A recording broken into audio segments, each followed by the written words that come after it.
ఛత్రపతి శివాజీ మహారాజ్ విగ్రహం కూలిపోయింది. అయితే విగ్రహం కూలడంపై రాజకీయంగా ఒక దుమారం మొదలైంది. మాల్వాన్లో 35 అడుగుల శివాజీ విగ్రహాన్ని ఏర్పాటు చేశారు. అయితే ప్రస్తుతం ఆ విగ్రహం కూలిపోవడంపై శివాజీ మహారాజ్ ప్రేమికులు ఆగ్రహం వ్యక్తం చేస్తున్నారు. ఘటనా స్థలిని పరిశీలించారు దబ్తా ఎమ్మెల్యే వైభవ్ నాయక్. ఇక కాంట్రాక్టర్పై పోలీసులు కేసు కూడా నమోదు చేశారు. బిఎన్ఎస్ సెక్షన్లు 109, 110, 125, 318, 3 కింద కేసు నమోదు చేశారు. అయితే శివాజీ విగ్రహం కూలడంపై సీఎం ఏక్నాథ్ షిండే కూడా స్పందించారు. విగ్రహం కూలడం దురదృష్టకరం అన్నారు సీఎం ఏక్నాథ్ షిండే. ఈ ఘటనపై నేవీ అధికారులు విచారణ చేస్తున్నారు. బలమైన గాలుల కారణంగా విగ్రహం కూలిపోయిందా, లేదంటే అదే స్థలంలో శివాజీ విగ్రహాన్ని తిరిగి ప్రతిష్ఠిస్తామంటున్నారు ఏక్నాథ్ షిండే. నౌకాదళ దినోత్సవం సందర్భంగా 2023 డిసెంబర్ 4న మోదీ ప్రారంభించారు ఈ యొక్క విగ్రహాన్ని. సుమారుగా కరెక్ట్గా ఇంకా సంవత్సరం కూడా పూర్తి కాలేదు. అంతలోనే ఈ శివాజీ మహారాజ్ విగ్రహం కుప్పకూలిపోయింది. అసలు ఎందుకు కుప్పకూలింది, దీనికి గల కారణాలు ఏంటి అంటే కూడా అన్వేషిస్తున్నారు. ముఖ్యంగా సిఆర్పిఎఫ్ సంబంధించినటువంటి అధికారులు దీన్ని విచారిస్తున్నారు. సో విగ్రహం కూలిపోవడానికి బలమైన కారణం ఏదైనా ఉందా, లేకుంటే కాంట్రాక్టర్ అక్కడ క్వాలిటీ లేకుండా విగ్రహాన్ని ఏర్పాటు చేస్తారనే విషయంలో కూడా ప్రస్తుతం విచారణ కొనసాగుతోంది. సో ఆయన మీద ఇప్పుడు కేసులు కూడా నమోదయ్యాయి. డిసెంబర్ 4వ తేదీన మోదీ యొక్క విగ్రహాన్ని ప్రారంభించారు. సో అక్కడ ఘటనా స్థలానికి సంబంధించి విజువల్స్ ఒకసారి చూసే ప్రయత్నం చేద్దాం.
మహారాష్ట్ర అసెంబ్లీ ఎన్నికల ముందు తీవ్ర చర్చకు దారితీసే ఘటన ఒకటి చోటు చేసుకుంది. అది మరాఠా వీరుడు ఛత్రపతి శివాజీ మహారాజ్ సంబంధించినటువంటి భారీ విగ్రహం కుప్పకూలిపోవడం. గత ఏడాది డిసెంబర్ 4వ తేదీన ప్రధాని నరేంద్ర మోదీ ఈ విగ్రహాన్ని ప్రారంభించారు. ఆ విగ్రహం యొక్క ఆవిష్కరణ చేశారు. అంతలోనే 9 నెలల సమయంలోనే ఈ విగ్రహం కుప్పకూలిపోయింది. అయితే పలు విమర్శలకు దారితీస్తోంది. ఈ ఘటన మహారాష్ట్రలోని సింధుదుర్గ్ జిల్లాలో ఏర్పాటు చేసిన మహారాష్ట్ర ఛత్రపతి శివాజీ మహారాజ్ విగ్రహం కూలిపోవడంపై సర్వత్రా అందరూ కూడా విమర్శలు గుప్పిస్తున్నారు. ఇది గుజరాత్ మోడల్కి ప్రతీక, బీజేపీ అవినీతి ప్రభుత్వానికి ఇదొక ప్రతీకగా ఉంది. ఛత్రపతి శివాజీ మహారాజ్ విగ్రహాన్ని కించపరిచే విధంగా ఉంది. అందుకారణంగానే ఈ విగ్రహం కూలిపోయిన రకం కూడా చాలామంది నెటిజన్స్ వరుసగా అటు చాలా వరకు విమర్శలు గుప్పిస్తున్నారు. సో గతంలో నరేంద్ర మోదీ యొక్క విగ్రహాన్ని ఇనాగ్రేట్ చేశారు డిసెంబర్ 4వ తేదీన. సో అంతలో 9 నెలల సమయంలోనే విగ్రహం కుప్పకూలిపోవడం అనేది అందరికీ కూడా ఒక రకంగా ఆగ్రహాన్ని గురి చేస్తోంది. గతేడాది డిసెంబర్ 4వ తేదీన నౌకాదళ దినోత్సవం సందర్భంగా ఈ విగ్రహాన్ని ఇనాగ్రేట్ చేశారు ప్రధాని నరేంద్ర మోదీ. అంతలోనే 9 నెలల సమయంలోనే విగ్రహం కూలిపోవడం అనేది అనేక కారణాలకు, అనేక విమర్శలకి దారితీస్తున్న పరిస్థితి. దీనికి గల కారణం ఏమై ఉంటుంది, ఈ విగ్రహం కూలిపోవడం గల ప్రధాన కారణం ఏంటి అంటూ కూడా చాలామంది విమర్శలు గుప్పిస్తున్నారు. సో 30 అడుగుల విగ్రహం ఇది. మీరు చూస్తున్నారు ఆర్టీవీ స్క్రీన్ పైన విగ్రహం కుప్పకూలడంతో ఆ విగ్రహం లోపల అమర్చినటువంటి ఆ రాడ్లు, ఆ కర్రలు, ఆ చక్రాన్ని కూడా తొలగిస్తున్నారు. సో పెద్ద ఎత్తున ఆందోళన కలిగిస్తుంది. అది మహారాష్ట్ర అసెంబ్లీ ఎన్నికల ముందే ఇటువంటి ఘటన చోటు చేసుకోవడం అనేది బీజేపీకి పలు విమర్శలకు దారిస్తున్న పరిస్థితి కనబడుతోంది. ఇప్పటికే కాంట్రాక్టర్పై కూడా కేసులు నమోదు చేశారు. కాంట్రాక్టర్ పై కేసులు నమోదు చేసిన విషయంలో కూడా రాజకీయ దుమారం రేపుతోంది. కావాలనే కాంట్రాక్టర్తో తప్పులకు చూపించి చిన్నగా చూపిస్తున్నారు. దాంట్లో డెఫినెట్గా ప్రభుత్వం కూడా భాగస్వామ్యం ఉంది. ప్రభుత్వం కూడా దీని పరంగా కొంత విమర్శలు ఎదుర్కొన్న పరిస్థితి కనబడుతోంది. ఒకసారి शिवाजी महाराज అభిమానులు ఏం మాట్లాడుతున్నారు చూద్దాం. नमस्कार.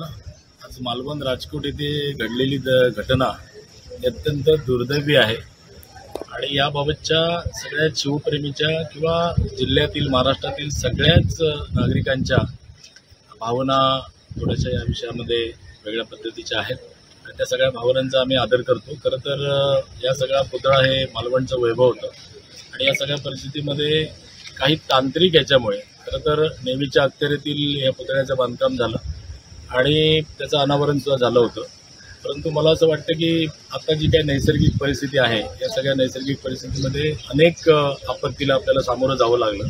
त्यातलीच एक आपत्तीवजा ही घटना आहे की ज्यामुळे कदाचित प्रचंड वाऱ्याचा वेग असू शकतो आणि काही कारण असू शकतं. थोडक्यात तांत्रिक काहीतरी बाबींमुळे हे सगळी दुर्दैवी घटना घडलेली आहे.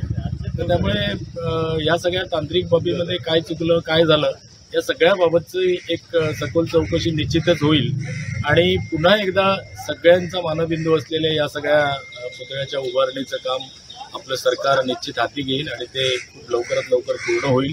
आम्ही सगळ्यांच्या भावनांचा आदर करतो आणि आव्हानही करतो. हे थोडंसं नैसर्गिक आणि काही तांत्रिक चुकीमुळे घडलेली घटना आहे. तर कृपया याबाबतीत कुठल्याचं राजकारण न येता सगळ्यांनी आपण शिवप्रेमी म्हणून या सगळ्या घटनेला सामोरं गेलं पाहिजे आणि असं सामोरं जाऊन पुन्हा एकदा हा मानबिंदू असलेला छत्रपती शिवरायांचा पुतळा एका दिमाखामध्ये उभं करण्याच्या मागे सगळ्यांनी आपलं सहकार्य दिलं पाहिजे. आमच्या भारतीय जनता पार्टीच्या वतीने सुद्धा आमची सगळी या पद्धतीची सगळी रचना सुरू झालेली आहे. या बाबतीतली सगळी तयारी सुरू झालेली आहे. पुन्हा एकदा मी सगळ्यांना आवाहन करतो शिवप्रेमींनी या सगळ्या घटनेमध्ये सगळ्यांनी एक होऊन चांगल्या पद्धतीने पुन्हा एकदा हे जे आपण राजकोटचं वैभव उभं केलेलं होतं ते पुनर्प्रस्थापित करूया. धन्यवाद. छत्रपती शिवाजी महाराजांच्या पुतळा आज निकृष्ट कामामुळे कोसळला याबद्दल आम्हाला अति दुःख होतंय. शिवप्रेमी म्हणून आम्ही याचा निषेध करतो. खरं तर गेल्या 6 महिन्यापूर्वी कोट्यावधी रुपये खर्च करून हा पुतळा या ठिकाणी उभारण्यात आला आणि त्यावेळी इथल्या स्थानिक लोकांनी सुद्धा त्यावेळी पुतळ्याच्या कामासंदर्भात तक्रारी केल्या होत्या, वृत्तपत्रात सुद्धा आल्या होत्या. म्हणून त्याकडे पद्धतशीरपणे दुर्लक्ष केलं गेलं आणि जे विरोध करतायत ते आपल्या विरोधात असा त्यांनी समज करून घेतला. परंतु आपण बघितलं की पाठीमागे 400 वर्षापूर्वी छत्रपती शिवाजी महाराजांचा किल्ल्याचा एकही चिरा ढासळला नाही. परंतु 6 महिन्यापूर्वीच इथले जे काम होतं ते ढासळलं होतं. स्थानिक नागरिकांनी त्यासंदर्भात वारंवार तक्रार केल्या होत्या आणि सगळेच पंतप्रधान मोदींच्या दौऱ्याच्या पार्श्वभूमीवर काहीतरी वेगळं केलं पाहिजे म्हणून हा पुतळा या ठिकाणी करण्यात आला. परंतु त्यावेळीच्या निकृष्ट बांधकामामुळे आता खरं तर सरकार आपली भूमिका आपले हे दुसऱ्यावर ढकलतील. वायुसेनेकडे पुतळा आहे म्हणून सांगतील किंवा या छत्रपती शिवाजी महाराजांचं महाराष्ट्र सरकारने ह्याच्यासाठी खर्च केलेला आहे आणि त्यामुळे दोषींवर गुन्हे दोन झाले पाहिजेत. नाहीतर शिवप्रेमी म्हणून आम्ही तीव्र असं आंदोलन संपूर्ण जिल्ह्यातच नव्हे तर महाराष्ट्रभर आम्ही करणार आहोत आणि या घटनेच्या पार्श्वभूमीवर जे काही बेकायदेशीर कामकाज झालं त्याचा आम्ही निषेध करतो आणि त्याचबरोबर मालवण तालुक्यातील शिवप्रेमींना आम्ही विनंती करतो की आपण शांततेत हा निषेध व्यक्त करायचा आहे. शिवप्रेमी कुठलाही उद्रेक करू नये आणि शांततेमध्ये पाळली पाहिजे. कारण छत्रपती शिवाजी महाराजांची अस्मिता ही महाराष्ट्राची अस्मिता आहे आणि आमची अस्मिता आहे आणि त्यामुळे या पुतळ्याच्या बांधकामामध्ये या पुतळ्याच्या बसवण्यामध्ये या पुतळ्यामध्ये जो काही हलगर्जीपणा असेल आपण बघितलं असेल की संपूर्णपणे जे स्ट्रक्चर वापरलं ते एकदम स्टीलचं वापरलं गेलं, लोखंडी वापरलं गेलं. ते 6 महिन्यात वर्षभरातच खरं तर गरजतं आणि या सगळ्या कामाचा भ्रष्टाचार झाला आहे की याची चौकशीला सरकार